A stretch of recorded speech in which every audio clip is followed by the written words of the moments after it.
Good morning class. सो आज हम अपने ईवीएस के नेक्स्ट चैप्टर की एक्सप्लेनेशन करेंगे। आज chapter is chapter 5 in emergency situations. So let's start. So अपना in emergency situations chapter start करते हैं। सो ऐसी सिचुएशन, इमरजेंसी क्या होती है? एक ऐसी सिचुएशन होती है जो इमीडिएट थ्रेट पहुंचाती है, नुकसान पहुंचाती है लाइफ को या प्रॉपर्टी को। उस सिचुएशन को हम इमरजेंसी बोलते हैं। सो इमरजेंसी में हमारी मैनमेड सिचुएशंस भी आती है और हमारे नेचुरल डिजास्टर्स भी आते हैं। ठीक है। सो मैनमेड सिचुएशंस में हमारे एक्सीडेंट, वॉर्स और ये सारी चीजें इसके अंदर आती हैं। जैसे कि जो हमारे नेचुरल कैलेमिटीज होती है, flood, drought, cyclone, tsunami, landslides, earthquake और वॉल्केनोज, ये हमारे किस वजह से आते हैं? Temperature, pressure and magnetic forces which act externally and inside the earth result in large scale destruction.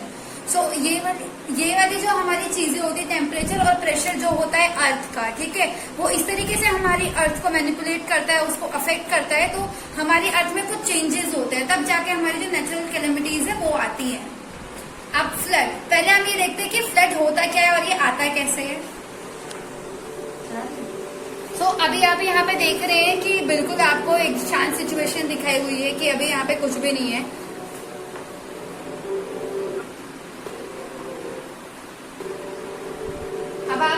अब आप यहाँ पे देखेंगे धीरे धीरे कि यहाँ से जो है पानी आना शुरू हो गया है। तो फ्लड जो है वो इसी तरीके से आता है। धीरे धीरे जब आप जो हमारे आसपास की नदियां है उनका जब वाटर लेवल होता है वो धीरे धीरे इंक्रीज होता जाता है, तो हमारे जो आसपास की जगह वो सारी उसके अंदर सबमर्ज होती हुई चली जाती हैं।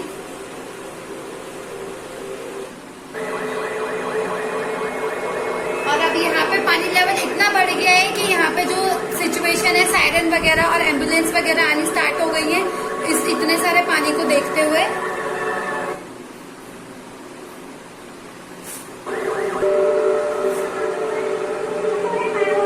अभी यहाँ पे पानी लेवल इतना बढ़ गया है कि वो चारों तरफ इस तरीके से, तो इतना पानी लेवल आपका फ्लड के टाइम पे बढ़ जाता है। अभी हमने देखा कि जो फ्लड है वो किस तरीके से आता है। जब हमारा जो पानी का लेवल होता है वो धीरे धीरे बढ़ता जाता है तो हमारा फ्लड आ जाता है।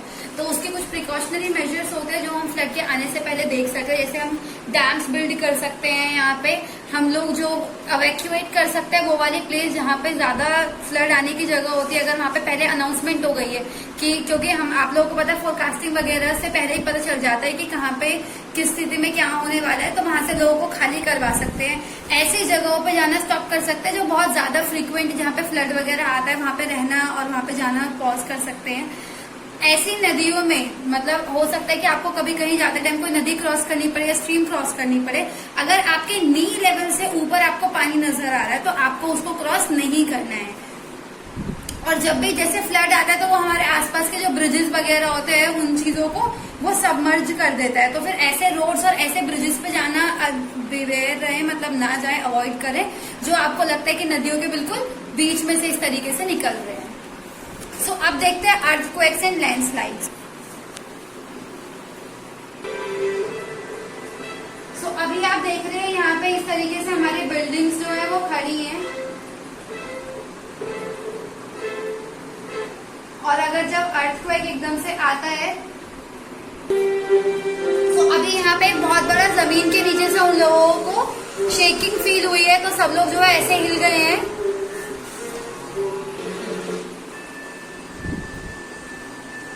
ये अभी आपने देखा ये बिल्कुल सीधा खड़ा था, लेकिन जैसे अर्थक्वेक आया तो सारी चीजें एकदम से गिरने लगी शेकिंग की वजह से। अभी आपने देखा कि अर्थक्वेक जो है वो किस तरीके से आ रहा है, ठीक है। तो उसके कुछ प्रिकॉशनरी मेजर्स हम लोग कर सकते हैं ताकि जब कभी अर्थक्वेक आए तो उससे किस तरीके से बच सकते हैं। इफ यू आर इनसाइड, अगर आप अपने घर के अंदर है तो आप क्या कर सकते हैं, खुद को किसी बहुत स्ट्रांग टेबल के नीचे छुपा सकते हैं ताकि आपको नुकसान ना पहुंचे। अपने घर में किसी भी हैंगिंग के नीचे नहीं खड़े होना है, कोई बड़ा शीशा है उसके आसपास नहीं खड़े होना है, और अगर कोई बहुत ज्यादा स्ट्रांग फर्नीचर वगैरह उसके आसपास भी आपको नहीं खड़े होना है। और अगर आप अपने घर से बाहर हैं तो आपको जो इलेक्ट्रिकल पोल्स होते हैं, ट्रीज होते हैं और बहुत बड़ी बड़ी बिल्डिंग्स होती है उनसे दूर रहना है। आपको ये कोशिश करनी है कि आप किसी खुली जगह पर चले जाएं वहां से निकल के। तो अब ड्रॉट का देखते हैं कि ड्रॉट क्या होता है। facing water shortages. this is rather unusual because under normal circumstances, देखिए जैसा कि आपको यहाँ पे इसमें जमीन पे नजर आ रहा है, has completely dried up, and it just got. ठीक है। तो जो आपकी डॉट वाली जगह होती है वहाँ पे लॉन्ग पीरियड, मतलब ये कब सिचुएशन आती है जब बहुत टाइम तक बारिश नहीं होती है और वहाँ पे जो जमीन है वो बहुत ज्यादा सूख जाती है, तो वहाँ की कंडीशन बहुत खराब हो जाती है। सो ये कंडीशन जो है जनरली आपके डेजर्ट जोन्स की तरफ आती है। आपको यहाँ पे दिख रहा है जैसे एनिमल्स के लिए भी पीने के लिए भी कुछ नहीं होता, और जो जमीन है वो इस तरीके से हो जाती है कि जो पानी है उसके अंदर से निकल ही नहीं सकता। सो ड्रॉट से बचने के लिए कुछ प्रिकॉशनरी मेजर्स हम कर सकते हैं। बेसिकली हमें पता है कि ये एक नेचुरल डिजास्टर है, तो हम लोग इसको ज्यादा हैंडल नहीं कर सकते, बट हम कोशिश कर सकते हैं। तो जैसे हम पानी का बिल्कुल प्रॉपर यूज कर सकते हैं, उसको वेस्ट नहीं करना है, क्योंकि हमें ये पता होना चाहिए कि हमारे आसपास ऐसे भी लोग हैं जिनको पानी नहीं मिलता है। अगर हम यूजफुल तरीके से पानी को यूज करेंगे तो वो चीज बच सकती है, ठीक है। और हम डैम्स वगैरह और रिजर्वर्स वगैरह बना सकते हैं ताकि हम पानी को सेव कर सकें, पानी को वाटर को रिसाइकिल कर सकते हैं, बार बार उसको यूज कर सकते हैं। And care for ecology and environment, अपने आसपास जो हमारा एनवायरनमेंट है उसकी हमें केयर करनी चाहिए और सामान को बहुत ही सोच समझ के यूज करना चाहिए। सो अब नेक्स्ट देखते हैं हमारा साइक्लोन्स। अभी आप यहाँ पे देख रहे हैं किस तरीके से जो है साइक्लोन किसी वाटर के अंदर शुरू होता है आना, तो इसको एक तरीके बवंडर भी आपको बोला जाता है, और ये इसी तरीके से स्टार्ट होता है।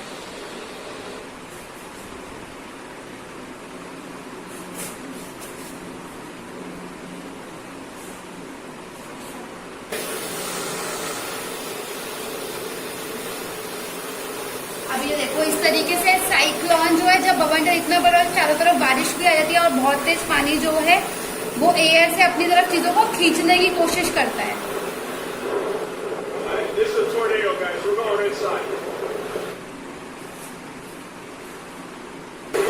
अब आप यहाँ पे देख सकते हैं कितनी तेज तेज हवाएं चल रही है।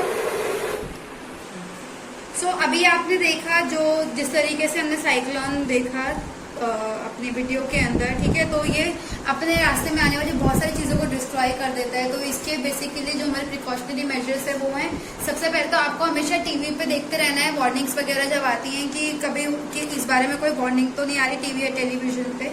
कोशिश ये करनी है कि सही टाइम पे आप जगह को खाली कर पाएं। जैसे ही आपको वार्निंग के बारे में पता चल रहा है कि आने वाला है तो हम उस जगह को वहां से खाली कर सकते हैं। अगर इवैक्यूएशन पॉसिबल नहीं है, अगर आप बाहर नहीं जा सकते तो आपको अपने दरवाजे और खिड़कियां बहुत अच्छे से बंद कर लेने होते हैं। और इस सिचुएशन में जब आप घर के अंदर है तो आपके पास एक इमरजेंसी किट भी होनी चाहिए, जिसके अंदर एक फर्स्ट एड बॉक्स होना चाहिए, बैटरी ऑपरेटेड रेडियो होना चाहिए और एक टॉर्च होनी चाहिए, ताकि आप रेडियो पर कंटिन्यूसली वो सुनते रहे वार्निंग्स वगैरह, और जब आपको लगे कि वो चीज ठीक हो चुकी है तो आप आगे बढ़ सकते हैं।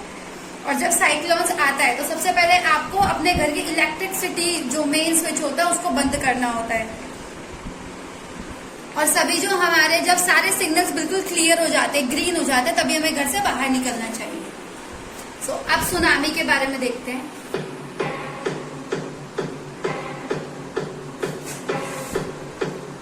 देखिए इस तरीके से हमारा जो पानी लेवल है वो धीरे धीरे बढ़ना शुरू हो जाता है।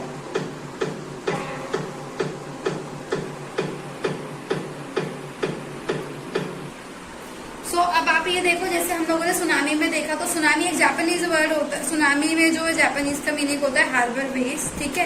तो ये जो है बहुत बड़े सी में और उस तरीके से आता है, वो जो वोल्केनिक इरप्शन होता है एकदम से। सुनामी के प्रिकॉशंस यही है कि हमें टेलीविजन पे हमेशा उसकी न्यूज सुनते रहना चाहिए, और सही समय आने पर जब हमें पता हो कि अभी सही समय, तो हमें वो जगह खाली कर देनी चाहिए।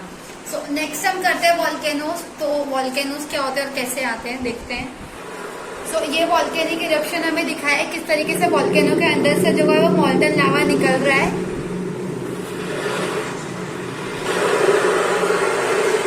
और ये लावा जो है अपने रास्ते में आने वाली सारी चीजों को डिस्ट्रॉय कर देता है, खत्म कर देता है, उसे जला देता है।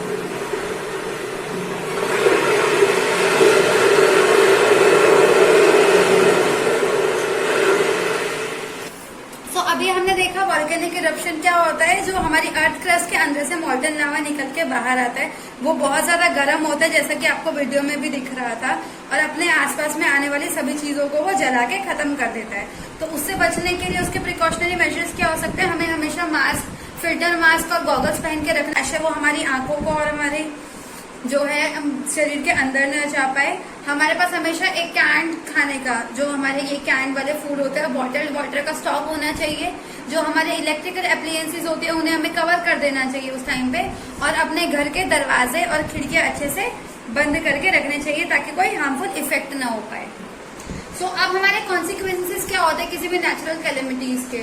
सबसे पहले तो जब कोई भी नेचुरल कैलेमिटी आती है तो वो हमारी लाइफ और प्रॉपर्टी को बहुत ज्यादा हानि पहुंचाती है। जैसे इंसान, थाउजेंड्स ऑफ पीपल और थाउजेंड्स ऑफ एनिमल्स वहां पे मरते हैं, जो हमारे आसपास की सारी जगह हैं वो हमारी खत्म हो जाती है, सब डिस्ट्रॉय हो जाती है। जैसे कि आपको इमेज में भी दिख रहा होगा, जो हमारी क्रॉप्स हैं, मॉन्यूमेंट्स हैं, हाउसेज हैं, सब चीजें जो है वो डिस्ट्रॉय हो जाती हैं, ठीक है। और ये हमारी जो मेन सप्लाई होती है, डिस्ट्रक्शन ऑफ एसेंशियल सर्विसेज को भी बिल्कुल खत्म कर दे। जैसे ट्रांसपोर्ट सर्विस हमारी नहीं हो पाती है, वाटर सप्लाई नहीं हो पाती है, इलेक्ट्रिकल सप्लाई नहीं हो पाती है, और हम किसी के साथ कम्युनिकेशन भी नहीं कर पाते हैं।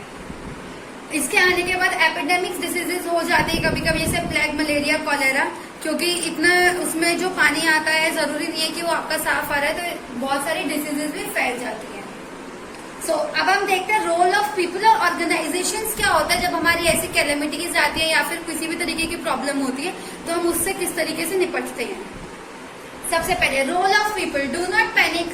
तो हमें पैनिक नहीं होना है, ठीक है, हमें पैनिक नहीं होना है किसी भी सिचुएशन पे।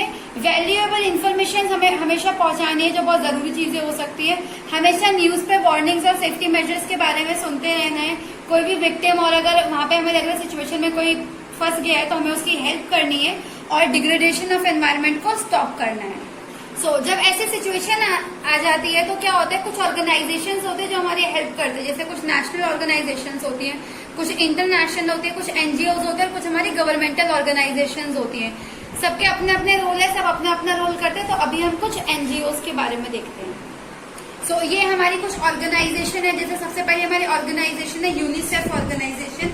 ये हमारी जो है बच्चों के लिए काम करती है। बच्चे अगर इमरजेंसी सिचुएशन में फंस जाते हैं तो उनको किस तरीके से हेल्प की जाए और वो चीजें कर जाए। एक हमारी ऑर्गेनाइजेशन होती है CRY, this is child rights and you.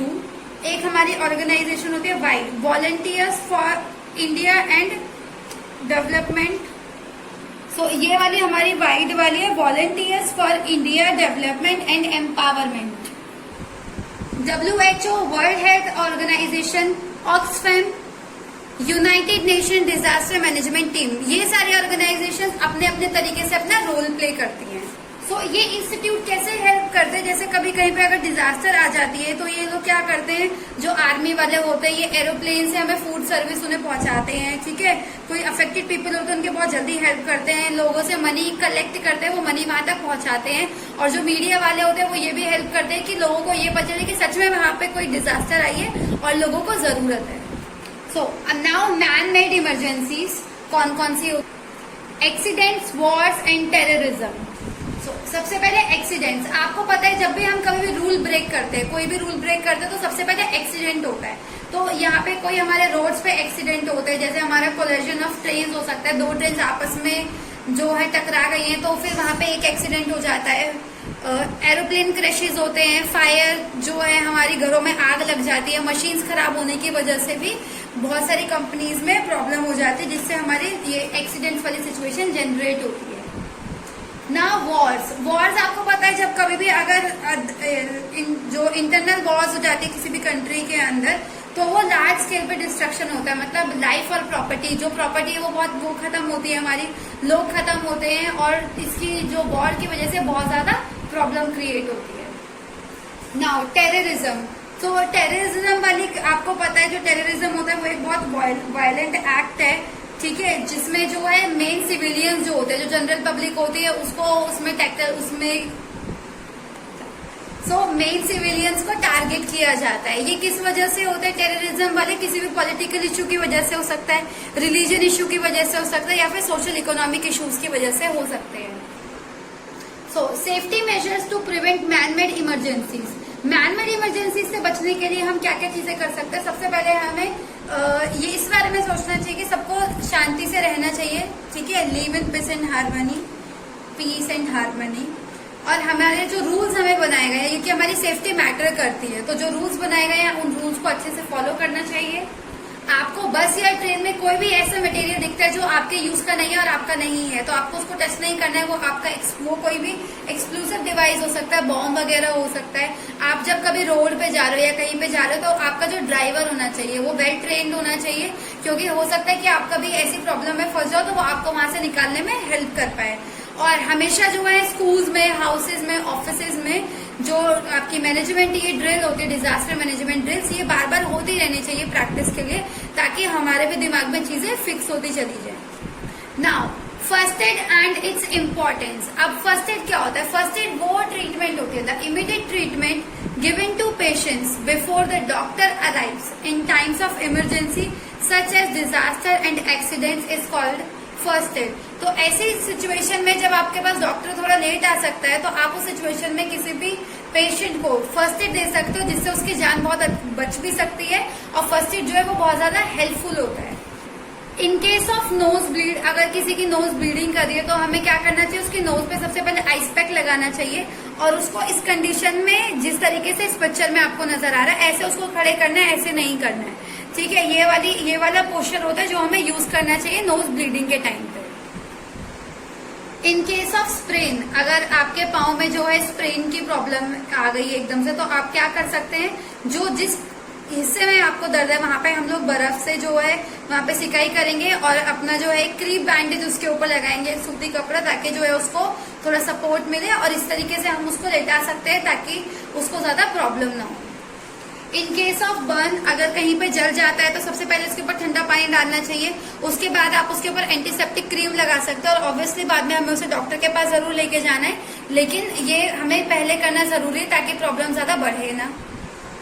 So in case of fire in a building due to short circuit, हो सकता है किसी बिल्डिंग में आग लग गई हो, लेकिन वो शॉर्ट सर्किट की वजह से लगी है, तो सबसे पहले हमें जो मेन स्विच है उसको ऑफ करना है, ठीक है? उसमें पानी का यूज आपको नहीं करना है आग बुझाने के लिए, आपको सबसे पहले मेन स्विच ऑफ करना है, उसके बाद जो आग है मोस्टली टाइम वो अपने आप कंट्रोल में आ जाती है। If someone's clothes catch fire, अगर किसी के कपड़ों में आग लग जाती है तो आपको क्या करना, उसे क्या बताना है? स्टॉप, रुको, ड्रॉप, जमीन पर लेट जाओ और खुद को रोल करो इधर उधर, ताकि जो आग आपके कपड़ों में लगी है वो नीचे से कट जाए, क्योंकि आपको पता है फायर कब लगती है? जब उसके ऑक्सीजन के संपर्क में होती है, लेकिन जब हम नीचे रोल करते हैं तो जो कनेक्शन ऑक्सीजन का है हमारा फायर के साथ वो कट हो जाता है और वो आग जो है बुझ जाती है।